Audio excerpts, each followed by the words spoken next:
Welcome to Sex Ed in the City with Drew and Dr. G. About health and sex education in today's modern classroom.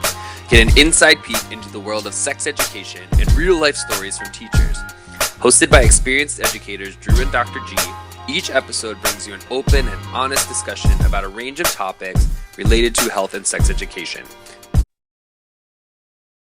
Hey, everyone. Welcome back to the next episode of Sex Ed in the City. Can I just start off by saying it's August, my birthday month. So let's all give a shout out to the August Leos who obviously are amazing. I feel like we've been doing that every episode. I'm done with this. Is such Leo behavior. Yes, it is. And you will love it. Jeez. Wait until it's my actual birthday. You're No, lucky we're not thank recording you. on my actual birthday. But wait. Hi. I've been running around New York all morning. Went to get a skin check and got there and they didn't have record of my visit or my appointment. So I left. I hate wasting my time. Oh, that's so frustrating. But happy to be here today. Yeah. Let me introduce our esteemed guest today. Hopefully I can pronounce her name correctly. I'm getting nervous. Hi, Emily. How's it going? Very good. Thanks for having me. So happy to be here. Of course, we're happy to have you. All right. Emily Zien is a licensed health educator dedicated to comprehensive skill-based health education. Originally from the United States, Emily has taught at international schools in Qatar, Singapore, and Italy. Prior to starting her teaching career, Emily worked in reproductive and sexual health care, assisting medical providers in service delivery and patient education. Emily has a Bachelor of Arts in Political Science and a Master's in Education with a focus in curriculum, instruction, and assessment. A former D1 water polo student athlete, Emily is a lifelong mover. She spends her time practicing yoga, lifting weights, swimming, riding bikes, dragon boating, snowboarding, playing pickleball, walking, and being outdoors. Welcome, Emily. Thanks for coming on the pod today. Now you know all my pastimes. Love it. We're going to get to know more about you too. And Okay. just for clarification, Emily Zien. Did I say it wrong? Yes, you did. Right. That's why we love you. But I have to call you out just because. it's you. Please. Damn it. Zion. There we go. It's cool. It's a married name. Okay. I'm gonna Question start of calling the, you Drew Myler. please do, honestly. Just Fake names only. Zion. Well, I only know Emily from Twitter, Mhm. and I feel like you connect, like you feel like who you vibe with on Twitter and who, I don't know. I won't get into it now, but like very much gravitated toward Emily's platform and what she's written and all her things. Excited to question her about that. But question of the day. Ooh. Dun, dun. Dun, dun, dun, dun. All right. I thought about this on the subway today. What's something you've always wanted to do, but haven't done yet?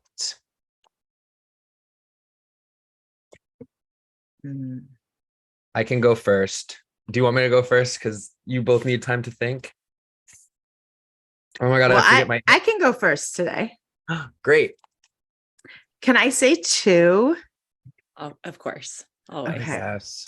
So wow, it is my birthday month. God.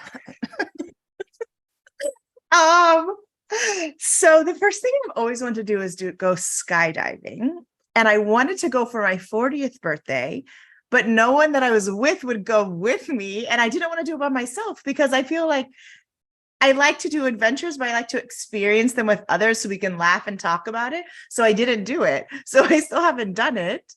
So that's on my list of things to do. I just got to find, no one in my life wants to go with me. They're like, we're not doing that. And I'm like, all right. I'll go So I with got to you. find someone. Okay. Yes. And the other thing I've always wanted to do, which is kind of like almost a regret that I have in my life, is I've always wanted to be on a NBA dance team. Mm. And I tried out when I was younger a couple of times, but at the time, I just never made it. But that's something I've always wanted to do. So I feel like now I'm going to wait until I'm like 50. And then, some of the teams have the senior citizen one, and I'll just be on that one, which is not the same vibe, but I feel like that's all that I'm going to get. So those are the things. that I will still do at some point. Mm. Fix your face, Drew. Wait, I'm not laughing at senior citizen cheerleaders. I just didn't know that was a thing for the NBA Not, teams. not all the NBA teams have them, but some have like kids teams. They'll have like, the regular, like the girls with the hair and all of that. But then they'll have like the kids or the like, Brooklyn has like the gymnastics team, all just different ones. So I got to move somewhere that has a senior one so I feel can like, be on that one. Golden State Warriors. Yeah, they have one for sure. Okay. So, and a couple others. It's all right. Someday you'll see me. All right. I'll also go skydiving with you. You, me, Emily, when you turn 50. Yes. Okay, Diggity, I'm diggity in for down. that. You have to figure In out- Cape Town. Oh, In just Cape Town. Yeah, great. Down. Okay. Sorted. It's settled. Love that. Emily, do you want to go next? I've always wanted to learn to windsurf, and like the windsurfing capital of the world is in Oregon, where I'm currently live. Yeah, maybe that's going to be my 40th birthday thing. Wow. We'll see. I didn't know it was the windsurfing capital. Yeah, in Hood River. Yeah, it makes sense though. Mm. You remember the kite festival in Lincoln City? Oh yeah. Oh, that is. I mean, Drew, have you ever been to the Oregon coast? No. It's like no other beach. Like you have to wear a hoodie. It's freezing all year round, but it's like dope on a whole other level. So it's got like maybe. Lord of the Rings vibes. Ooh. Yeah. Well, it's very Goonies. If you've seen the movie Goonies, you understand like the vibe. Yes. Moe's clam chowder is like the place you have to go. You're not like getting in the water without a wetsuit either. Oh yeah. Mm. Maybe your feet, but you definitely have sweats and a hoodie on. Yeah. Even in like July. Feel the vibe just with you describing it. The smell. Wait, also, I thought clam chowder was more of like a New England thing. Is that like a false East Coast assumption? Yeah, I don't know about that. I think you just learned that from Ace Ventura. Wait, what? It's called New England clam chowder. Okay, there's the perfect. Okay, well, whatever. Okay, there's the scene in Ace Ventura where he's like, "What's the password?" He's like, I can never remember clam, that. New England clam chowder, and he's like, "Is that the red or the white?" He's like, "I can never remember this." The red, yes. Okay. Need to rewatch But I that. think there's like a whole, I think it is. But you have to go to Moe's. It's like on the water. It's like a bucket of clam chowder. It's just like a Red thing. Bull. Yeah. What do you call people from Oregon? You two Oregonites? Oregoners? Oregonians. Oregonians. Yeah. And it's pronounced Oregon, not Oregon, like people on the East Coast say, which is so annoying. Well, we pronounce everything wrong, including me. Right? Fake names only day. Drew Myler here with Rachel Gibson. Okay. I was thinking about mine too. Mine's not as exciting as yours, but I think a lot of New Yorkers might identify with this is the fact that I have never lived alone in my 35 years of life. Oh. I've been at my parents' house. I've had roommates in college. I had roommates ever since then. I've always wanted to live in an apartment or a house by myself. It's the best. Best. I bet it is. I don't know how people live with others, like partners. I've never lived with a partner, but I think I would end up like disliking a partner because I love to be alone. It's great. Drew, you would like it. Oh, 100%. And it's never gonna happen in New York. Like, Yeah. I'd have to It move to, could. like, this podcast better start raking in the buck. Right? Anyone want to sponsor us so Drew can live alone and reach his dreams? Like Make-A-Wish Foundation, come to us. They're cranking up the rent every year. It's stupid. It's like Yeah. stupid. I think it'll happen. I think I've never even lived with a partner either. So I think I'm trying to get Matt to move in at some point soon. Hi, Matt. Love you. And Matt's like, I'm not ready yet. Okay. Enough about me. I mean, Fair. You don't wash the bottom of your feet. As you said that in the last podcast. I'm just reminding us, I wouldn't live with you either. That's nasty. Oh, wow. Also, shout out to my great roommates I've had. I've had some really exceptional Yeah, people you have. I do love very much. Okay. I'm sorry, Drew. Am I giving you a hard time today? I'm gonna No, be nice here. I need this, but I want to hear Emily's voice because she's our star today. And I feel like I've been talking a lot. Emily, talk to us about yourself and your journey to how you got to where you're at right now. How's life? What's going on?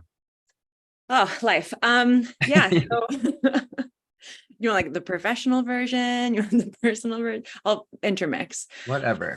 Yeah. So I feel like core memories that sort of guided me to be a teacher, and specifically a health educator and a sex ed teacher. I was the one that was like writing middle school reports about HIV and AIDS in the like early to late 90s. I was just like super interested in all the topics about our bodies. I remember like, going through sex ed, we all have stories about like the terrible health and sex ed that we had as kids. But I remember like being separated, like segregated by gender for the puberty talks and being like, what are the boys talking? Like all I wanted to know was like what the boys were talking about. And so I just kind of like was super interested in all the things well-being and sexuality, and went to college and thought I was going to go like to the African continent to teach like community sex ed or health and well-being courses. And thankfully someone after I graduated was like, you don't have any experience in this. Like you should get experience first. So I started working at a Planned Parenthood Health Center, and I worked there for about 5 years, and talk about up close and personal with what people deal with their sexuality and their reproductive choices. And, there's always like pros and cons to big organizations, but I'm so grateful for my time at that organization and just like what it taught me about how to talk to people about fact-based, medically accurate information, judgment-free, right? Like, here's the facts about this thing. And I'm not here to make you decide either way, but I'm just here to, hold space for you as you make this choice for yourself. That sort of like planted a little seed in my head about wanting to help younger people, because all these people are in their late teens or 20s or 30s or whatever the age were, and they still don't understand this basic thing that we all deal with in our lives. So I met my now husband, and he was going to his first overseas teaching position like 5 days before we met. And I was like, this sounds cool. Like, I kind of like this idea. So I quit my job, got a one-way ticket, went down to Mexico, chased after the boy. Yes. And yeah, so I got a master's and we got teaching jobs together. And then we've been doing that for about the past decade. But I spent a lot of time specifically in Singapore teaching sex ed, because it was part of the school's like childhood safeguarding policy and procedures. And I just, it's where I'm meant to be. It's like what I'm, not to brag, but what I'm really good at, and what I feel like all of those little life experiences that I've had kind of came together. Yeah. And it's, every subject is going to be like, mine is the best. Like my high school water polo coach is a math teacher. I saw him recently. He's like, math is the most important subject. And I was like, ew, no, like health is like, but I really do think that. I really think that ours is especially sex ed, like it's the information that we all need. It's the chance for us to know more about ourselves. And it's oftentimes not talked about enough. We get this, like everything sex sells, we see it all the time in the US, but we don't really ever have, and we don't have enough conversations about what all that stuff really means. So I think ours is very important work that we're all doing. Yeah, 1,000%. I'm curious, did you teach at like an American international school. Okay, so you do that. Yeah. All right. Yeah. Our first spot was a British international school, which was really interesting and informative and important to be at. But we very quickly, my husband and I were like, no, thank you. Like, we want to work. And it's just, the American curriculum, you're more familiar with sort of that way of teaching, the pedagogy of it all. So our last two schools were both American international schools. It's all international baccalaureate IB programs. But it's such an interesting world. I feel like I've learned so much in the last decade of working in that international school ecosystem, but I'm like so shocked I didn't, you like when you go through something and you're like, oh, I know so much about it now. I can't believe that I started and like didn't know anything. I think all teachers probably feel that way of like looking back to your first year being like, wow, I was so naive and I was such a baby. But it's a really, there's globalization. People are moving around the world. They want their kids to go to a school that is either in English or that they can go to university, like an American university. The students will graduate with American diplomas at these like American international schools. So it opens up a lot of doors. It's also very affluent populations, very affluent. So you see a lot of diversity, cultural, ethnic, the society, like social economic diversity, but it's primarily really affluent families. So yeah, that's it. There's still child neglect, but you have kids who are neglected at home, like they don't see their parents very often, but they still have the nicest Nike sneakers or, everything provided for them that way. So, it's a very interesting world to be in. Now I'm in public school in the US. And so I feel like I'm getting this whole nother exposure to types of students or types of, meeting student needs, all of that. So, yeah.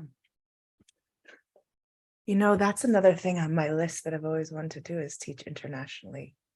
Oh, I highly recommend it. I'm like, okay, I'm gonna have to talk to you later about it. The biggest proponent of people trying it. If you're able to feel comfortable leaving home and being away from families and missing things, and that there's always sacrifices to moving really far away from where you're from. But it's so fascinating and it's so yeah. Sorry, family. I'm totally with it. You already like split your time and like, you have a really good basis for it, Yeah. I mean, I graduated high school when I was 17 and I really haven't lived near my family since. This right now in my life. I live 6 minutes from my sister and my nephew. And that's the first time in my adult life I lived near family. So it's like, I'm used to not seeing family very often. So it's not that much of a challenge for me right now. Yeah, that's kind of my parents were like, we know you were going to go as far away as possible and do what you want to do, and more power to you as long as you're happy. So yeah, that's cool. I really admire people who are willing to do that and just kind of like bounce and go somewhere else. And from the friends I've had who've taught internationally, they've all really liked it and really found like pretty strong sense of community within their school. I'm like always, I love my job at Bard, but I'm always hunting. I'm always looking. Like I was looking at San Diego last night. I was like, any jobs out west, I'm down. And I feel like I've looked abroad a lot for like health, sex ed jobs, and it's very hard to find. Yes, it is. Did you find that in your experience? Did you have to do other things besides just health and sex? Yeah, I started as a PE teacher because that whole like athletic background, and the first school we worked at together, my spouse and I, was in the Middle East, and so they were specifically looking for a woman to teach. They segregate PE starting around fourth grade, at least at the school that I was at. So my first couple of years was just middle and high school girls PE. We moved to Singapore, and that school their child safeguarding policies were so much more in depth, including mandatory. They said K through 12, but they were still really building the program. And that was because of there is a kind of prolific, I don't really know the exact term that we would call him. He's a predator. He was a predator, and he had worked at a lot of different international schools. And the company that owned our school had employed him at one time. So that case and a few other cases were sort of the catalyst for the 2014 International Child Safeguarding Task Force, and a lot of the like current day child safeguarding policies for international schools. So that was the school that were like, I got there as a PE teacher, which in IB, it's like PE and health education is one content.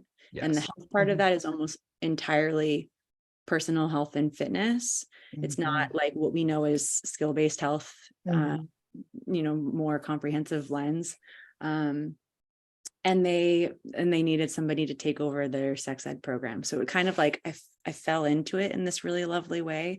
And then through that, I expanded the units that were covered, or the content that was covered in the sex ed program. I probably doubled what was being done as far as like what the kids were being exposed to or learning.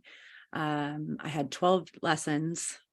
There's a lot of kids in the school. So I had 12 lessons that I taught 12 different times at 3 different grade levels. I got so good so fast. Right? Like that's like by the end of doing a lesson that you've done 12 times, you're like, I'm over this, You're like, never again. Yeah. The 8th or 9th time, you're like, sweet spot, but every actual cohort, like every class of kids is different as far as like how they, respond to what you have planned in a lesson. But yeah, it was, I'm so grateful for it because it was like crash course. I had time to really invest in like, what are they doing in New Zealand? What are they doing in Australia? What are they doing in the UK? Like looking at sex ed globally, because that's the population of kids that I was working with. I was like, I want to make sure that my videos that I use have kids with non-American accents. I want to make sure that they're seeing themselves in this content as much as possible, because there's also not a whole lot that's out there for like really diverse, inclusive teaching resources for sex ed. I mean, I think a lot of people are doing really great work, but free resources are where to come by. Yes, that is for sure. So I had so much time worked into because I was pushing into people's PE classes. I got so much time to craft and to explore and to then like, wordsmith and perfect these lessons that I was doing. And then I moved to my most recent school and I was back to the like PE and health. So we got like a unit per semester for health, and I'm just like, this isn't enough. Like we should be doing but yeah, so my ideal path forward is to really be a health and sex ed teacher, and there's more of that happening in the international school world. Shout out to Amy Lauren Smith, who's really leading the way of skill-based health within that school, the international school world. But I think that more schools are going to start incorporating it, because these are really highly rigorous academic places. The affluent families also want their kids to go to really high sort of Ivy League style schools. So that academic pressure and that stress and what it does to your well-being and skill-based health is perfect to look at in your programs. There's the whole like advisory pastoral care SEL, having there be like 45 minutes that like any teacher then takes a slideshow and they deliver it to the kids. Like that's kind of the SEL world right now in most international schools. And I just like skill-based health. That's the way to go. Incorporate that sex ed in that skill-based health. That's how I see the future of international schools, but we'll see who wants to come along on that journey. I'm in. I'm in. Let's do it. Change the world. I'm ready. Yeah. One health class at a time. Exactly. It is, yeah, it's hard to go from like, sounds like you're athletic and well, you definitely were athletic. But you like, it's hard when we really like health, but we have to do like the phys ed piece. And while we might enjoy it, it's just not the same. And when you see schools like not doing it the way they could, it's really frustrating to work in those schools. Like I worked at a charter school where they got rid of health right when I came in, and like they did 2 weeks every quarter of it. And I was just like, this is so dumb, you know? And oh yeah, I feel like I know that feeling very well, that frustration of like, gotta get more. Mhm.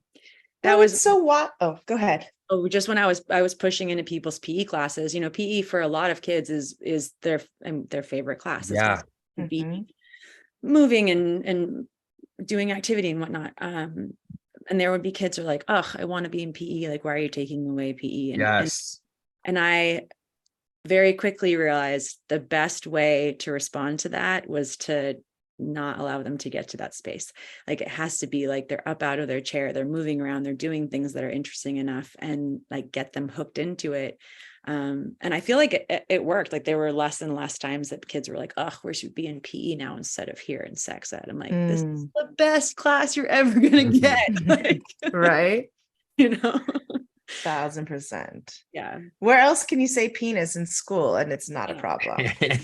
Like That was my sometimes. favorite, because I do anonymous exit tickets instead of the like Love question them. box, just because I don't know the box, like there's something about it that just doesn't like, do you have to be brave enough to stand up and like put the question in the box? Like I want every kid, and this goes with like, I'm working at schools with a lot of multilingual students, and I want them to be having every opportunity to practice their English language or academic language.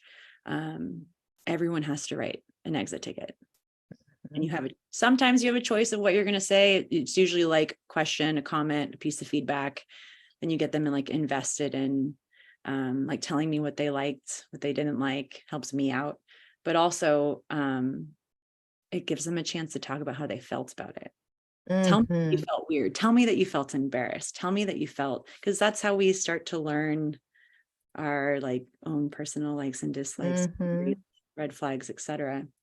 Anyways, my favorite one was this kid was like, today I learned that the word for dick is penis. I'm like, yes, you did. Yeah. Right. And words, right? And it allows them to like talk about their feelings when in high school, like talking about feelings is like, not the thing.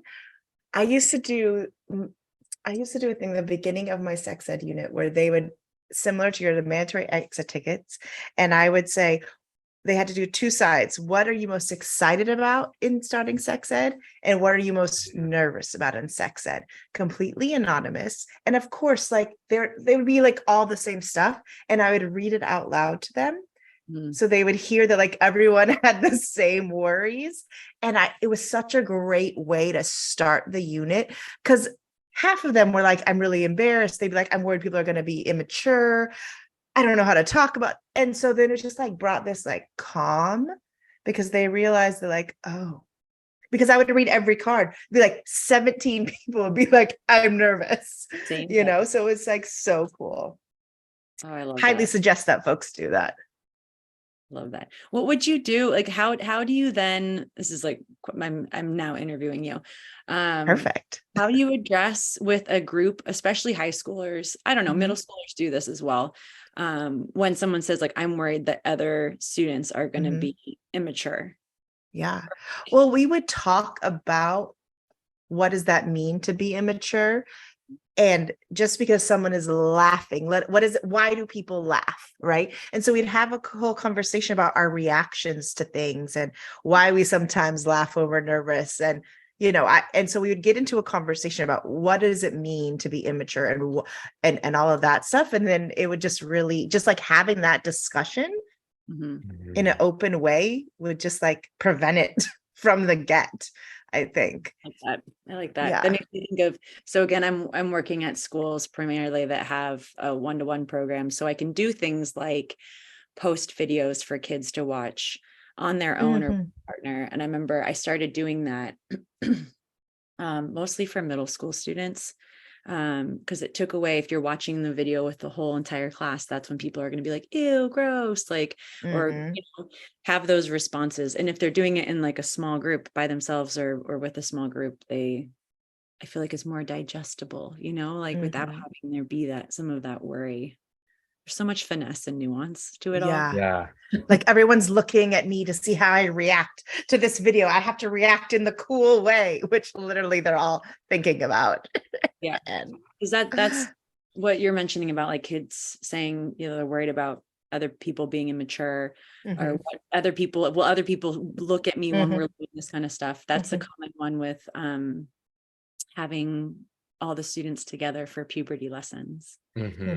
Right. And there's oftentimes the exit tickets would be like, I'm embarrassed because like I have a girl body and there's boys in the room and I don't want them to like think about my body while I'm like, ew, like that's like a big worry and that's a big concern. Thank you for sharing. But if we do some of these activities on a smaller scale and you're doing it just at your table instead of the whole class, like, does that help those feelings? Do you feel more comfortable? Yeah. Nuance. I'm curious as to both of your thoughts about splitting classes by gender. Because I mean, obviously for inclusivity, I want everyone together, right? But I think for me, I think there's a space to teach everyone together, but also a space for affinity groups, for people to have these specific conversations about something specific their body is doing that they may or may not feel comfortable. But I'm curious to hear both of your take on that, because I know it's such a contested part of our field, and I don't think I have the popular opinion at all. So I'd love to hear what you all think. Interesting. Yeah, I guess I've always kind of thought like better together and learning together, because I think it's important for people to learn about, I don't know, bodies or experiences that they might not go through. But again, I do see your importance of like affinity groups as well. I think that's super valuable with kids or with adults. I guess I just wonder if that splitting them up or however you would do it would be more valuable than not keeping them together. And I don't know if I think that would be, I guess, do the cons outweigh the pros? Does that make sense? Yeah. Pros and cons. Well, what if it wasn't like mandatory? What if it was like optional affinity group during lunch for people with penises? Optional affinity group for people with vulvas, optional affinity group for anyone, right? All parts. So like it was more like that, because I don't want to force, but I think that might be another way to do it, to allow folks to learn together and kind of reduce that shame, and also come together in small groups to be like, I feel weird about my uncircumcised penis. Does anyone else have that thing or something? I am a very big supporter of keeping all the kids together. I would really, I think it's a great way to prevent the like us versus them kind of experience that we have later on when we're talking about things like consent and sexual assault. We all learn the same things together. We all have the same understanding. I think that would do wonders for most of the white male elected politicians in this country if they had learned in shared spaces 100% earlier in their lives. But and like, there's going to be there are growing populations of kids that are even as young as middle school non-binary. So where do they fit in that, right? So there's a lot to be said for keeping it together. But I think you're right. There is a lot of power in learning from an affinity group sort of thing. I would be curious how you would sort of hold that space. And then one of the last school that I worked at, there was a student group that started lunchtime feminist, like a feminist club. Uh-huh. And they were really angry, aggressive guys that came into that space and were, being pretty hurtful and harmful. So how do you protect those affinity kids and Yeah. and then also like, would kids be too embarrassed to show up? Yeah. Right. So What if we did it online? yeah. What if we said, okay, affinity? I don't know. And this is all just things I've thought of. Like, I don't know if there's a right or wrong answer, but because I do wonder, like, because I've taught at schools that had like some very religious kids that were like mortified about sex ed. And I wanted to keep them included. And so I always thought, I'm like, maybe that would be better for that person, right? Because I like, how can we include everyone? Like, have everyone together do the things, but also have other opportunities for people to be included. Yeah. I don't know. It makes me think of just the idea of student choice. You don't often think of student choice popping its head up with things like puberty education and sex ed, but if we keep it skill based, like one of my favorite puberty activities is having the kids pick. I've done it with like, they pick a question or they pick a topic, or they they somehow research the puberty topic that they're choosing themselves. And I've been like, they make posters and then we do a gallery walk. There's lots of different ways that I've done this, but the skill is accessing fact-based information. So if we're exposing that to them and we have them have some sort of reference point for, amaze.org or other like online resources that they can find themselves. Because the reality is like, yes, we have kids in school and we want to really push teaching and learning in that space in that time. But a lot of kids, not all kids, but a lot of kids have these really fancy computers in their pockets. Like you can say all you want about social media and what it does and doesn't do for young minds, but if I can have kids go look at Instagram accounts that talk about sex ed topics, like great, curate your feed so that you're getting something out of it and you're learning more about yourself. So I know somebody here has a TikTok that I've learned from.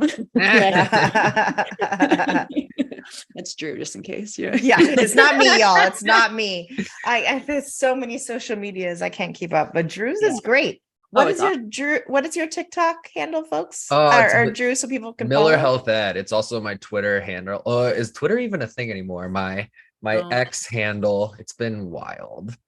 So many feelings about that.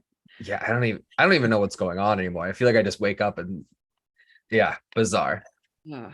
I will say I'm really grateful for the people that I've met through Twitter and the professional development that platform has. But that's the same thing as I just was mentioning with kids. Like there are things out there that we can all learn from, and we have it at our fingertips nowadays. So yeah, maybe it's not an affinity group in person, but here's an online list of things you can follow. Yes. Right. Like here's the online affinity groups. If you're intersex, if you have a penis, if you're non-binary, like all the things. That's a great idea, actually. I love that. Resource. Yeah. Twitter's been amazing, or X, I don't know what it's called, has been amazing for like connecting. Like I really feel like I've learned so much from the people there, like that I would not have gotten in my bubble. Right, like you're an international educator, Emily. I never would have saw anything that you were. It's just fantastic, and you can align yourselves with people and like, okay, I really like their stuff, like let me follow up, let me connect. Like really, really special. Like, is Instagram going to be the place that we do that now? I can't really like share a link to a Google Doc on IG, like. Great question. I'm wondering if Threads will become the new thing. I don't know. I've like barely looked at Threads. I just like, I don't, it's all too much. Like you said, Rachel, I'm just like, oh. Well, yeah, I feel like that's where like the generational divide comes in. Cause like, I'm like, oh, another thing. And I'm like, how old am I like literally like calm down 45. myself. Okay, wow. Okay. No, but it's like, I don't know, just another new tedious task to learn. Yeah. I was like, do I need to start getting people's email addresses and just having that be how Yeah. because that feels archaic. Like, Yeah. And then everyone, well, I don't know about everyone, but many people just give their like, their garbage one, like their Yahoo or the AOL that no one uses anymore. At least that's what I do. All Hotmail. my yeah, because I'm like, I can't be inundated with all of this. oh man. What, Emily, you said you taught what grades again? Was it middle school and high school? Did you do all the grades? Did you do elementary? Yeah, I'm middle and high school. That's been all my experience has been. And it's kind of for the IB, it's PE and health is 6 through 10. So I've done like sex ed workshops for graduating seniors, like before, end of the school year kind of things. I love doing that. Talk about a really interesting, people are like, grade 12, it's too late for them to get sex ed. And I'm like, is it though? Because they're about to go off to college, like they're about to like leave high school and like go into the real world, so to speak. And I'm like, that's a great time to do sex. It doesn't look the same as what it would look like if they were in middle school or early high school, but it's a great time to talk about like, how do you find services on your college campus? Like, how do you, keep yourself safe? Like, what does sexual consent look like? Because a lot of times those kids have had sexual activity of some sort, It's like, now you actually have a reference point for what this might look like or feel like. So how do we make sure that we're maintaining? I mean, now as an adult, I'm like, I had relationships in my 20s that like weren't great, right? Like they were either like broke my heart or they were unhealthy or, it's never too late to learn this. It's never too late. Yeah. And the conversations with 18-year-olds, 17, 18-year-olds are vastly different than from like 13 and 14-year-olds. Oh yeah. The most recent time that I did this, the kids were definitely like, and there wasn't a history of sex ed being done throughout their earlier grade levels as well. And the kids were like, it's too late. Like we've already like all started having sex. I'm like, first of all of you have not started having sex. Like, let's talk about that misconception. But yeah, they definitely did the whole, like, we're going to ask her some questions to like see what her response is like. And I knocked it out of the park and they were like, oh wow, she really, really taking us seriously. And she's not, it's so much at that age, like you're not talking down to them or you're not, giving them your own personal values. And afterwards they were like, this was so much better than I thought it was going to be, or, because there's always something to learn as far as like how to take care of ourselves in relationship, right? Yeah.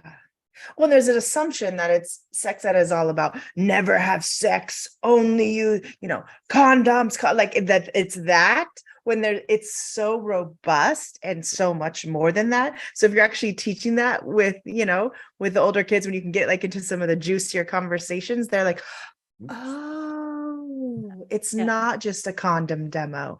Oh, and it's not like I'm teaching you what consent is. I'm asking you to tell me how kids your age would communicate. What would you say? How would you want to stop if one or both of you gets to the point where you no longer want to keep it? That's like such an important conversation to have, right?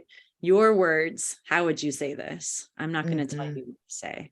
You're going to think what I have to say is cringy no matter what. So how would you yeah exactly. Oh gosh. That's also great that you I feel like a lot of the work I'm doing with ninth grade, because they're all coming from different middle schools throughout the city, so they've all had vastly different experiences, different content levels, and a lot of them are not good. So a lot of it is like unlearning, or like when you talked about that discomfort, they bring up like middle school is a disaster. They were all like screaming and no one took it seriously and the educator didn't know what they were talking about. So you have that. I think that's really awesome that they have you for like middle school and high school. You can start early, like get them hooked, give them the correct info or help them figure that out, so that trajectory is a lot different than a lot of other high schools or like middle high school, college students. Yeah. Yeah. And it's nice when you stay in a school for long enough that you see the kids Yes. grow up, right? So like I had sixth graders then Yes. again in 10th grade, and they're Mhm. like, oh yeah, sex. Like, there are always kids that like, it's not their favorite class. They're Yeah. like, I They're don't want like, oh. yeah. But I saw like this one kid, we'll never forget this kid. He was like sixth grade, puberty, sex ed. This is awful. We shouldn't be doing this. I'm so embarrassed. Like he was just like, he could barely do any of the activities. He was just so distraught. Eighth grade, he comes in, he's like, woo! Sex ed. He's like all about it. I'm like, all right, well, look at that. A couple of years Yeah. made a difference. So funny. He Really. grew a few inches, had like Yeah. a one chin hair. He's like, I'm ready. It's like making jokes, like totally comfortable. So, but I mean, there's a lot to be said for like what we can do to make kids feel as comfortable as possible. And Yeah. the first thing to do is acknowledge that it's okay to feel uncomfortable, Yeah. to be embarrassed. Yeah. Yeah. And just because they're embarrassed or they feel uncomfortable does not mean they're not learning. Nope, not at all. You know, I mean, I found the young people that were learning the most were the ones in the very back corner, silent, that they were listening. They wouldn't do homework. They're not doing any of these things, but they're listening. And they would come back to me 3 years later, like, do you remember when you said this one thing? I'm like, did I? Oh, that was great. You know? I had a pair of students make a bingo board, a Miss Science health class bingo board. And it was like, Miss Science going to come sit at our desk. This kid's going to say something. Like it was all the things that could possibly happen in class. And I was like, this is awesome. Like, So cute. you're not only were you listening, even though you're like the quietest ones in the class, but you like had noticed all these things that so often happen, and you came ready to like game of kids. Oh my gosh, this makes me miss teaching so much, this conversation. I'm like, oh. Come back. Come back. Come back to New York. I'm still rooting for you to come back to New York. I know you love Miami. I'll drag you at some point. I'm really homesick. I'm not laughing at the talking homesick. mess Sorry. about Miami, but I am yeah. I just need to really we need a sponsor so that I can have a home in both places. And I'll just be back and forth. And Drew can live for a lot longer periods. Yes, and I can live by myself. Yeah, except for the 1 month I come in town. It's perfect. I get a 2-bedroom? Or are we sharing a bedroom? We bunk bed in it. I'm not sharing a bedroom. 12? No. Emily, I have another question. You mentioned like such diversity in your school. I was curious, and a lot of things I think sex ed teachers or health ed teachers worry about, especially in today's climate, is like the pushback from like parents or the community. What was that experience like for you? Like, did you get any pushback? Did you find that you just got mostly support for what you were doing? Yeah, there was a lot that was done before I took over the like full sex ed position that I had in Singapore. There was they had done like parent groups where they could come and look at the sex ed standards and decide like what they did or did not want their kids to learn, and lots of parent education kind of stuff.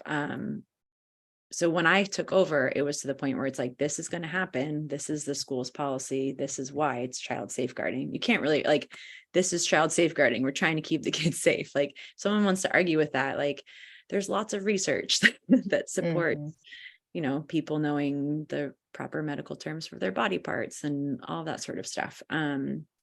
So I kind of stuck to like, this is part of our school's program. Like there is an opt-out, like, so the letter that you'd send home every year, like mentioned an opt-out, that they could make that choice.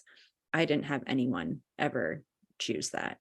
And I think that like, when it's when it's embedded in your school's like ethos and ethic and the programs that you provide, it's part of your curriculum. I think that that's like the best support that we as sex educators can have, right? Like this is the same as any other content that your kid is going to learn throughout their grade level, this is part of what we do. There were definitely, there were some parent groups that were really concerned about whether we were teaching kids to masturbate and like wanted to kind of like rabble rouse that way. But using, I based everything on Advocates for Youth. I had the national sex ed standards. I had everything ready to go. There used to be, I don't think it's like published anymore on their website, but Advocates for Youth used to have a article about how sex ed supports your students' academic growth. And I had that one at the ready. But it was so seldom that there was ever any sort of pushback in that regard. So I'm really fortunate. I have been at schools where the admin was the pushback. They didn't want kids learning about like gender identity and sexual orientation, and they thought it was too young at certain ages. And so you return to all those documents. This is what the National Sex Ed Standard says. Well, we're an international school, so we have to be mindful. The phrase is, we have to be mindful of our diverse population at an international school. And I'm like, what does that really mean? Because if you're saying that some people get to pick and choose if their kid learns this, like, what about gender diversity and sexual orientation diversity? How are we supporting those kids? So it's almost more from an admin standpoint that I had to advocate for, like, no, this is why we're doing this. And here's the evidence. Here's the receipts, as they say, right? Yes. All these like evidence-based things that explain why this is important. And there were kids I mentioned that were super uncomfortable, embarrassed that there are mixed gender groups, but more often than not, I would have kids be like, in my culture, like, my parents were in arranged marriage and I'm going to have an arranged marriage. And so I'm not going to date. And to be like, okay, well, what does being in a healthy relationship mean to you? Right. Like, it still doesn't matter. The kid's identity is so important, and their background is so important, and their culture is so important, but we all have these things. We all have relationships, right? We all can learn what we want and how we relate to others, despite where we come from. So yeah, I thankfully haven't had like a massive pushback or anything like that, but it also, there's nuance there too. How do you present the importance of it?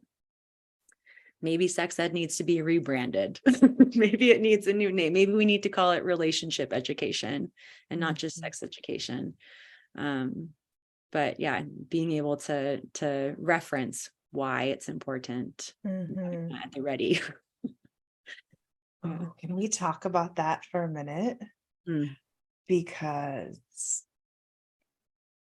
how people feel about the rebranding, or should it be called sex ed? There's so much conversation about it. People are like, no, because we should normalize the word sex, but then people are like, but we have to meet people where they are, and all these things. I would love to hear, like, I have my thoughts, but I would love to hear your thoughts on, what we were just talking about. Does sex ed need to be rebranded or remarketed, and why you professionally, personally would think that? Because I know there's a lot of discourse in the field about it. I called my program Relationships and Sex Education. I've seen it, RSE is the acronym, but with sexuality education. I think it could be identity and sexuality education, right? Like, I think it would help us move past the idea that like sex is like heteronormative reproductive sex, right? Like there's so much more than just like penis and vagina. And I think that's like how we as adults, like, that's where I think most adults' brains first go, is that like, oh, it's the birds and the bees that you learn in this awkward, cringy middle school puberty lesson. So I don't know. I also can see the, like, we don't need to rebrand it because it's always been all of these things. People need to realize that it's what it actually means instead of what their maybe first thought. Yeah. Drew, what do you think? I don't think I've ever, I think I feel like I'm stuck in maybe I'm like old school and just like thinking, I've never really thought about rebranding it.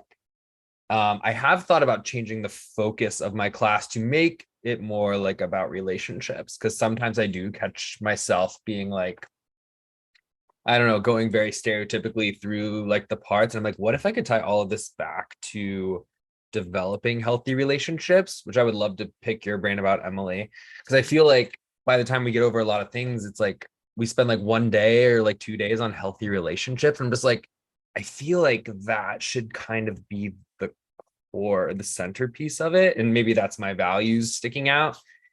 But yeah, sex ed and relationships. I don't know if I would necessarily rebrand it. I think maybe Yeah. maybe that's the context too. Maybe that's like Mhm. where you are, what's going to go Mhm. best. And I know I put the relationships first, and that again, that's a common acronym coming out of the UK and other international, like that's the International Task Force sort of name for it. But even then, they highlight healthy sexual behaviors as something for kids to learn. And to me, that's under the umbrella of healthy relationships. Yeah. Right? Doesn't mean you have to have a relationship, like an ongoing relationship with a sexual partner, but it is a relationship when you come together with one or more persons, right? Like, And it could be the relationship with yourself as well. Like we're talking about like Yeah. body image, friendship, like mhm. how you take care of your, like all of those things are so intertwined. Wow. I think we could have a whole like session just about the if we were to rebrand it, how would we do that? How could we reconceptualize what we're doing to meet folks where they are and still make sure that young people are getting what they want and need? Because I don't think it has to be one or the other. There's so much, it's this, it's that, but like I don't believe it has to be one or the other. I think we can do all of those things. We just got to like pause and like think about it and reconceptualize it and really like have conversations with meaning and vulnerability about what we actually want to do. Because I think so many of like, or orgs and individuals, we're all like in our silos of our like specific, impact point. But if we could step away from that, I think we might see some really amazing change. I don't have the solution, but if folks want to like join into like some kind of group and have conversations about it, I'm in. So I think it is something we should discuss, Yeah. I don't know. Maybe I'm unpopular opinion, but I think there's something there to be talked about at least. Sounds like a shape proposal to me. I don't know if shape is ready for that conversation, but maybe I'll bring it to Health Ed Council, see what they say. Oh, I forgot you're on that council. At the very least, it's interesting to consider it being sexuality versus just sex. Yeah. Because then you do get a little bit more of a reference for its identity, its relationship, it's not just the mechanics, you know what I mean? Well, there's even in the field of discussion, do we call it sex ed or sexuality education? And every little group and thing has like a different feeling about that. Know. Yeah. I just abbreviate it because it's like shorter and easier to say. Like, I don't know what the right thing to say is. I say health. I teach health and sex ed. I teach students health and sex ed. That elicits the best response from people when you tell them that too. Yeah. The best or the most annoying response, either very exciting or very much like, ooh, what can you teach me? And I'm like, nah, nothing, get away from me. Clearly a lot I can teach you. Yeah. Yeah, obviously. You're asking this question. My very least favorite response when you tell a teacher that you teach sex ed is when someone comes back and is like, oh yeah, I taught that once. No one else in my school wanted to, so I taught it. And then I've had that happen to me where I get the vibe where I'm like, oh no, like you did not teach. You taught what you thought was sex ed. Yeah. Really terrible. Yeah. And probably not medically accurate. Let's be real. Yeah. Oh. But it gets like, it just gets pushed on, strangely enough, because it's so important and it's so nuanced. But there are times when it's like, who wants to do this? Who's the least embarrassed to like talk about changes in puberty or like STIs? So I'm all for people getting proper training and being, you know, I licensed. mean, most adults can't even talk about this stuff. Yeah.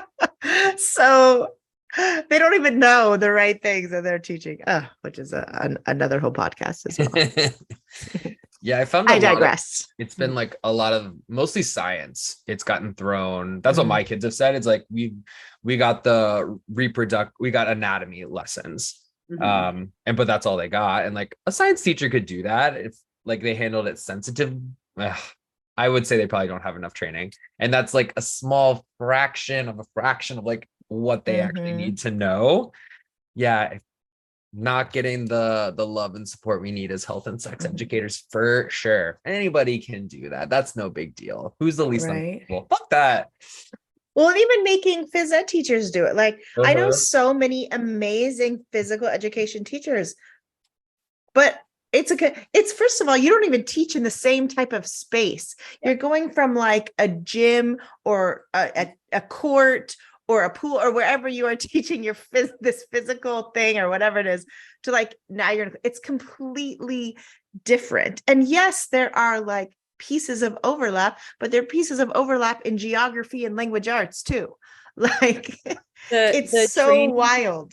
The training to get your license as a PE teacher, even as a health teacher, those questions on the exams, the praxis exams, do not go into the vast majority of topics that you would talk about in a skill-based health class or a sex ed class. Like it's non-existent. So you're assuming that because somebody knows how the body works, they know how all the parts of the body work. And that's not accurate. Or assuming that someone that's alive like knows how the body, like someone that is a person. Like just because we are people, we don't know the things. We do the same thing with social emotional learning. Like I mentioned earlier, the advisory programs, it's like, here's a slideshow. Every teacher is going to now take the kids through. It's like, you're making the assumption that the adult in the room automatically knows stress management and organizational skills and interpersonal communication and all of these, like, you know, soft skills as they call them. And it's like schools, not everybody knows these things. No adults know them because no one had help. Exactly. We were never Everyone's taught. out here just drinking coffee and alcohol. No one has social emotional learning. Everyone's just like, I will take care of it with substances. I can't. Real talk. Oh my gosh. Shame. Yeah, Emily, we'll wrap this up pretty soon, but I wanted to give you like a chance to kind of like how do I say this? You were talking that you left your previous school. You're kind of you're like in the mix, or you're looking for a job right now. Yeah. You want to plug yourself? You know, we as educators have lives outside of school as well. And the last few years have been tough for everyone with the pandemic. For me, the pandemic overlapped on about 4.5 years of trying to get pregnant with my partner. And that also overlapped with an international move to a school that we found that wasn't the right fit for us. So I'm in my second year of kind of like a 2-year sabbatical back in the US, working as a substitute teacher at a public school, which is, you know, it's wonderful. I'm so happy to be with students, but I'm very excited for rejoining the international school world. And I'm a few months away from when I'll start that job search. So I'm putting out all of the good vibes to this beautiful skill-based health world that we're envisioning, hoping for that, because I'm, you know, been so blessed with a chance to reflect, a chance to rebuild this foundation that completely crumbled underneath me with the infertility journey that I've had, and the, you know, just all of the things that come with that. It's like basically like every month you're worrying about every single thing, and then there's just, the journey to pregnancy is really tough when you're continually not getting pregnant. So I'm so grateful that I've been able to just kind of press pause and come back home. This Oregon is my home state, and connect with people again and sort of get myself ready for, because I know I have a number of years left in my career, and I have so much that I'm ready to give the health and the sex ed space. So yeah, I'm really looking forward to what is to come. And again, so grateful for the resources and the privileges that I've had to be able to step away from a job that wasn't right in a time of my life that was really hard, and rest and recharge and rebuild. Yeah. Thanks for sharing Thanks that. for sharing. Yeah. Places would be stupid not to hire you. So when you get this international job, just maybe think about expanding that program and adding a couple extra health teachers like Dr. Gibson and myself. I'll be done with New York by then, and we will definitely, I'd be down to join. Yeah. But yeah, thanks for coming on the pod today. This was such a good combo. We've been very lucky with our guests, Dr. Gibson. Yeah, we have. Emily, before we go, do you want to tell our listeners your socials or how they can contact you or anything like that? Yeah, I have to even think of what my socials are. I started a website. It's said with Miss Z, which most of the world would actually say Miss Said. It's a little rhyme. But my socials are at Miss Emily Zien, Zien. And I'm on Instagram and X, Twitter, whatever we're calling that right now, Yeah. Thank you so much for having me too. I really appreciate that you're doing this podcast, and that you're sharing it with the world. Yeah. Yeah. We're so privileged to have you. Thank you so much. Thanks, Emily. Yeah, we'll see everyone next time. Bye. Bye, everyone. Follow us on Spotify, podcasts on Apple, or our YouTube channel, Sex Ed in the City. Stay connected. We hope to see you soon.